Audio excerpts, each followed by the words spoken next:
യഹോവയുടെ വലങ്കൈ ഉയർന്നിരിക്കുന്നു.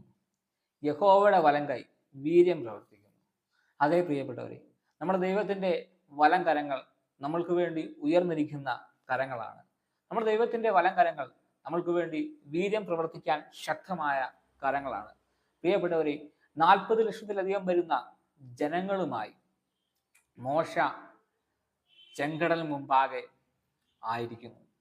പുറകിൽ അവരെ പിടിക്കുവാൻ വേണ്ടി വരുന്ന ഫറവോനും സൈന്യവും, മുമ്പിൽ ചെങ്കടൽ. എന്തു ചെയ്യണമെന്നറിയാത്ത അവർ ദൈവസന്നിധിയിൽ നിലവിളിച്ചപ്പോൾ ദൈവം മോശയോട് പറഞ്ഞു, മോശെ, നീ എന്തിനാണ് കരയുന്നത്? നിന്റെ കരങ്ങൾ വെള്ളത്തിന് നീരെ നീട്ടി അതിനെ വിഭാഗിക്കുക എന്ന് പറഞ്ഞു. സ്തോത്രം. മോശ അങ്ങനെ ചെയ്തപ്പോൾ വെള്ളം വിഭാഗിച്ചു. ജനം അപ്പുറം കടക്കുവാനായി. ആ മരുഭൂമി, ആ ചെങ്കടലിൻ്റെ അപ്പുറം അവർ കടക്കുവാൻ അവർക്ക് സാധിച്ചു. പിന്നീട് അതിനുശേഷമായിട്ട് പുറപ്പാട് പുസ്തകത്തിൽ അതിൻ്റെ 15-ാം അധ്യായത്തിൽ ഇങ്ങനെയാണ് എഴുതിയിരിക്കുന്നത്. സ്തോത്രം. മോശ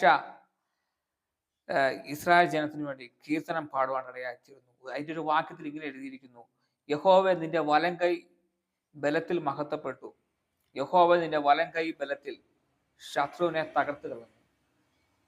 കരങ്ങൾ നീട്ടിയത്, വലങ്കരം നീട്ടിയത് മോശയാണെങ്കിൽ പോലും അവിടെ പ്രവർത്തിച്ചത് ദൈവത്തിൻ്റെ ആ ബലമുള്ള ഭുജമാണ് അവിടെ പ്രവർത്തിക്കുവാൻ ഇടയായിത്തീരുന്നത്. മോശയുടെ കരത്തിൽ കൂടെ ഉയർന്നിരുന്നത് ദൈവത്തിൻ്റെ വലിയ കരമാണെങ്കിൽ, പ്രിയപ്പെട്ടവരെ, പ്രതിസന്ധിയുടെ പ്രയാസത്തിന്റെ നടുവിൽ കൂടെ കടന്നു പോകുന്ന നിങ്ങൾക്ക് വേണ്ടി, ഹല്ലേലൂയ, നിങ്ങളുടെ കുടുംബത്തിന് വേണ്ടി കർത്താവിൻ്റെ വലം കരങ്ങൾ ഉയർന്നിരിക്കുവാനായിട്ട് മതിയായ ദൈവമാണ്. കർത്താവിൻ്റെ കരങ്ങൾ ഉയർന്നിരിക്കുന്നു. ആ കരം നിങ്ങൾക്ക് വേണ്ടി പ്രവർത്തിക്കും. ദൈവത്തിൻ്റെ ആ വീര്യമുള്ള ആ വലം കരം, ആ ബലമുള്ള കരം, ബലമുള്ള ഭുജം നിങ്ങൾക്ക് വേണ്ടി പ്രവർത്തിക്കാനായിത്തീരും. ഹല്ലേലൂയ. 70 വർഷത്തെ ബാബേൽ പ്രവാസത്തിന് ശേഷം എസ്രാ പുരോഹിതൻ ഒരു വലിയ ജനത്തെ ഇതുപോലെ തന്നെ മോശ നയിച്ചതുപോലെ തന്നെ കുട്ടികളും സ്ത്രീകളും അടങ്ങുന്ന വലിയൊരു ജനത്തെ ബാബേൽ പ്രവാസത്തിൽ നിന്നും സ്തോത്രം യെരുശലേമിലേക്ക് നയിക്കുകയാണ്. വഴിമധ്യേ ഒരുപാട് ദുർഘടം പിടിച്ച അപകടങ്ങളും പ്രയാസങ്ങളും കള്ളന്മാരുടെയും അതുപോലെയുള്ള പ്രതികൂലങ്ങളുമൊക്കെ, പ്രകൃതിയുടേതായ പ്രക്ഷോഭം, അങ്ങനെയൊക്കെയുള്ള പല കാര്യങ്ങളും അവരെ വേട്ടയാടുകയാണ്. അപ്പോൾ എസ്രാ പുരോഹിതൻ അഹവ എന്ന ആറ്റിന്റെ തീരത്തിരുന്ന് ഉപവാസത്തോടെ ദൈവത്തോട് പ്രാർത്ഥിക്കുകയാണ്. ഈ ജനവുമായി കടന്നു പോകുമ്പോൾ ദൈവത്തിൻ്റെ ആ ഭുജം, ദൈവത്തിൻ്റെ കരങ്ങൾ ഞങ്ങളോട് കൂടെ ഇരിക്കണമെന്ന് എസ്രാ പുരോഹിതൻ അഹവ തീരത്ത് വെച്ച് ഉപവാസത്തോടെ ദൈവത്തോട് പ്രാർത്ഥിക്കുമ്പോൾ ദൈവത്തിൻ്റെ വലം കരങ്ങൾ, ദൈവത്തിൻ്റെ ഭുജം, പ്രവർത്തിക്കാൻ കഴിവുള്ള ദൈവത്തിൻ്റെ കരം അവരുടെ യാത്രയോട് കൂടെ ഇരുന്ന് അവരെ ലക്ഷ്യസ്ഥാനത്ത് എത്തിച്ചെങ്കിൽ, പ്രിയപ്പെട്ടവരെ, ജീവിതമാവുന്ന ഈ യാത്രയിൽ, ഈ പ്രതിസന്ധിയിൽ നാം മുന്നോട്ട് പോകുമ്പോൾ ദൈവത്തിൻ്റെ വലിയ ഭുജം നമ്മൾക്ക് വേണ്ടി പ്രവർത്തിക്കുവാൻ വേണ്ടി മതിയായ ദൈവമാണ്. ആ വലിയ ദൈവത്തിൻ്റെ കരങ്ങൾ നമുക്ക് വേണ്ടി ശക്തമായി പ്രവർത്തിക്കുവാൻ ഇടയായിത്തീരും. സ്തോത്രം. പുറപ്പാട് പുസ്തകത്തിൽ മോശ അതിനുശേഷം ആയിട്ട് ദൈവത്തെ മഹത്വപ്പെടുത്തുന്ന നാം കാണുന്നു.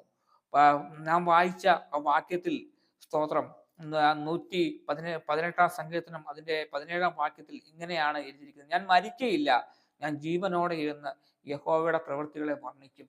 മരണകരമായ ജീവിതത്തിന്റെ പ്രതിസന്ധിയിൽ കൂടെ കടന്നു പോകുന്ന ആരെങ്കിലും എന്നെ കേൾക്കുന്നുണ്ടെങ്കിൽ ഞാൻ നിങ്ങളോട് പറയട്ടെ, എൻ്റെ ജീവിതം തീർന്നു, ഈ പ്രതിസന്ധിയാൽ അല്ലെങ്കിൽ ഈ പ്രതികൂലത്താൽ അല്ലെങ്കിൽ ഈ അവസ്ഥയാൽ എൻ്റെ ജീവിതം ഇനി മുന്നോട്ട് പോകത്തില്ല, ഞാൻ അവസാനിച്ചു എന്ന ചിന്തയുമായിട്ട് ആരെങ്കിലും ഇരിക്കുന്നുണ്ടെങ്കിൽ ഞാൻ നിങ്ങളോട് പറയട്ടെ, നിങ്ങൾ മരിക്കയില്ല.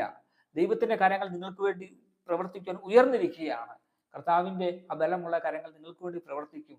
നിങ്ങൾ ജീവനോടെ ഇരുന്ന് നിങ്ങൾക്ക് വേണ്ടി പ്രവർത്തിക്കുന്ന ദൈവത്തിന്റെ വലിയ ഭുജത്തിന് കീഴിൽ താണിരുന്ന് നിങ്ങൾക്ക് വേണ്ടി പ്രവർത്തിക്കുന്ന ദൈവത്തിന്റെ ആ പ്രവൃത്തികളെ നിങ്ങൾ വർണ്ണിക്കുമെന്ന് ഞാൻ നിങ്ങളോട് ഒരു ആലോചന കൈമാറുകയാണ്, ഒരു ദൈവിക സന്ദേശം കൈമാറുകയാണ്. നിങ്ങൾ ഈ പ്രതിസന്ധിയുടെ നടുവിൽ, ഈ പ്രശ്നത്തിന്റെ നടുവിൽ, ഈ പ്രതികൂലത്തിന്റെ നടുവിൽ നിങ്ങൾ മരിക്കയില്ല. ജീവനോടെ ഇരുന്ന് ദൈവത്തിന്റെ വലിയ കാര്യങ്ങളെ പ്രസ്താവിക്കും. കാരണം നിങ്ങൾക്ക് വേണ്ടി പ്രവർത്തിക്കാൻ കർത്താവിന്റെ വലിയ കരങ്ങൾ ഉയർന്നിരിക്കുകയാണ്. അവന്റെ വലം കരങ്ങൾ നിങ്ങൾക്ക് വേണ്ടി പ്രവർത്തിക്കുക തന്നെ ചെയ്യും. വിശ്വസിക്കുക, ദൈവത്തിൽ ആശ്രയിക്കുക. പ്രിയ ദൈവമക്കളെ, പ്രിയ സഹോദര സഹോദരി കുഞ്ഞെ, നിങ്ങൾക്ക് വേണ്ടി ദൈവം പ്രവർത്തിക്കും. നിങ്ങൾക്ക് വേണ്ടി പ്രവർത്തിക്കുവാൻ കർത്താവിന്റെ കരങ്ങൾ മതിയായ കരമാണ്. അവന്റെ വലങ്കരം കർത്താവിന്റെ യേശു കർത്താവിന്റെ വലങ്കരം അത് പ്രവർത്തിക്കാൻ മതിയായ കരമാണ്, ശക്തിയുള്ള കരമാണ്. ആ ദൈവത്തിന്റെ കരം നിങ്ങൾക്ക് വേണ്ടി പ്രവർത്തിക്കുക തന്നെ ചെയ്യും. കർത്താവ് നിങ്ങളെല്ലാം സഹായിക്കുമാറായി തീരട്ടെ.